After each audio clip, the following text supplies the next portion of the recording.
Hi guys, and welcome back to the Our Minds channel and another sit down video. I'm a huge believer in taking pride in your appearance in the most basic foundational level. Shower, moisturize your skin, comb your hair, clean clothes, make sure you look presentable. Don't just take pride in your appearance when it's a special occasion. Don't do that. Do it every day. Make it a lifestyle. But don't allow your looks and your appearance, especially if you're good looking, to be your whole currency. Don't allow the way that you look to be the only thing that you've got going on for yourself.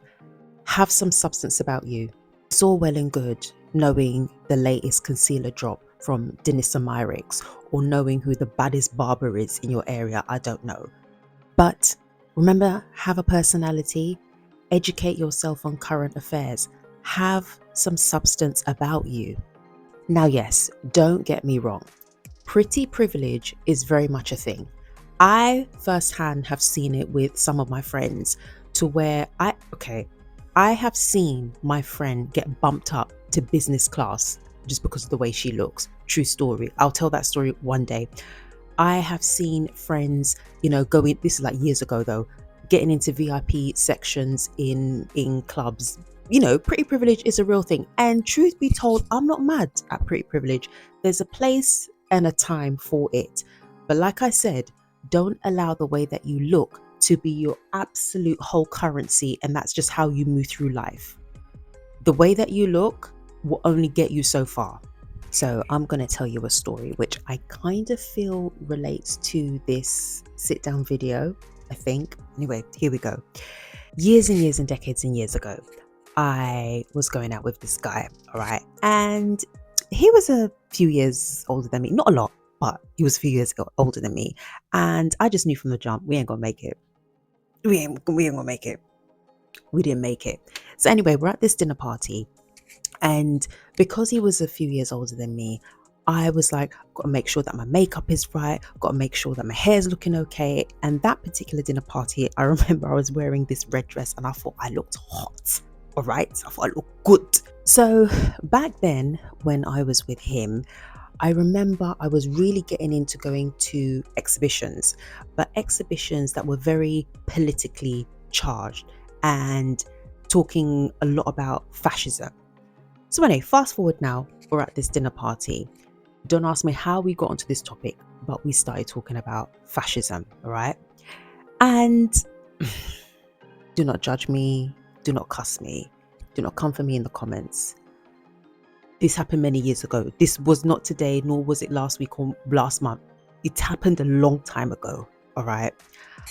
I thought back then that fascism was an art period. So you know how we've got the Renaissance art period?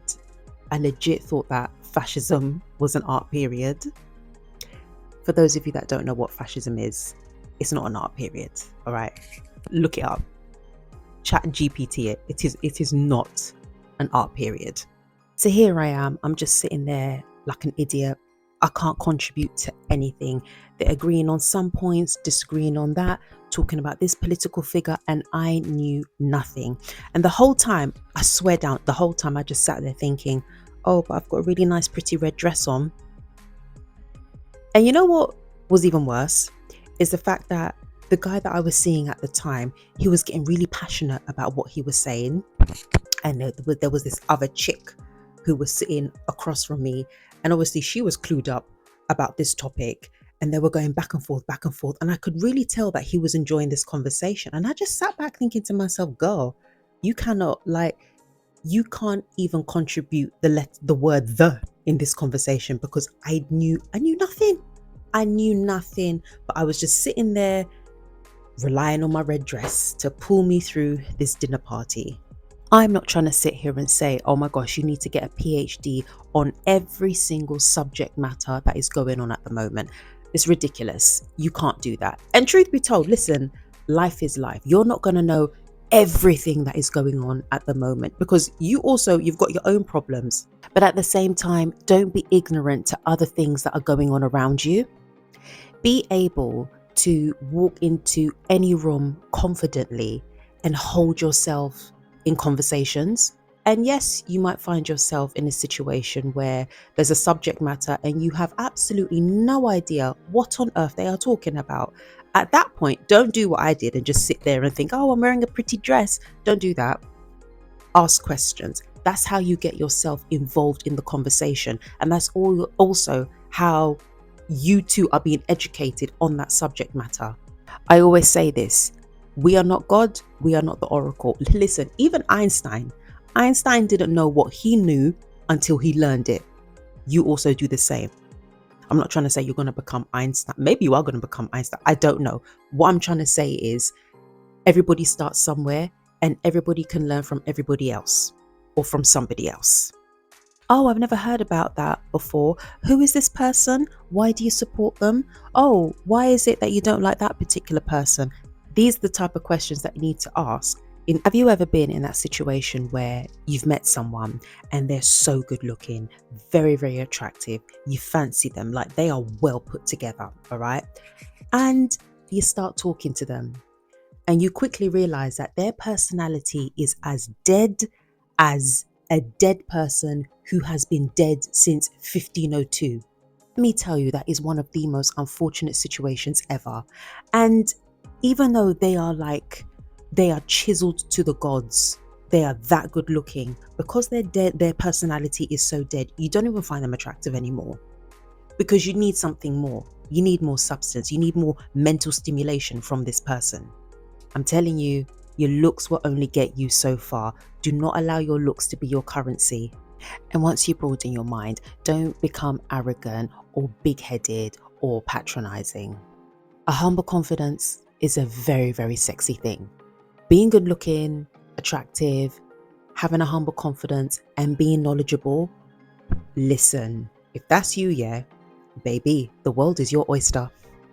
So don't be somebody who solely relies on their looks. Have a personality, have a sense of humor, educate yourself on current affairs, broaden your mind, have that confidence, that humble confidence to be able to walk into a room and hold your own. And if you don't know something, that's absolutely fine. You're not expected to know absolutely everything that is going on in the world. Ask questions, get involved in the conversation. Let your character be your currency. I wish that was my original quote. It's not. I've heard that from Tony Gaskins and I thought, you know what, I've got to use that in one of my videos. And here we are. So with that being said, thank you so much for watching, guys. Hopefully, as always, what I said made sense. You understood it. Take care, and I will most definitely see you in the next video. Bye-bye.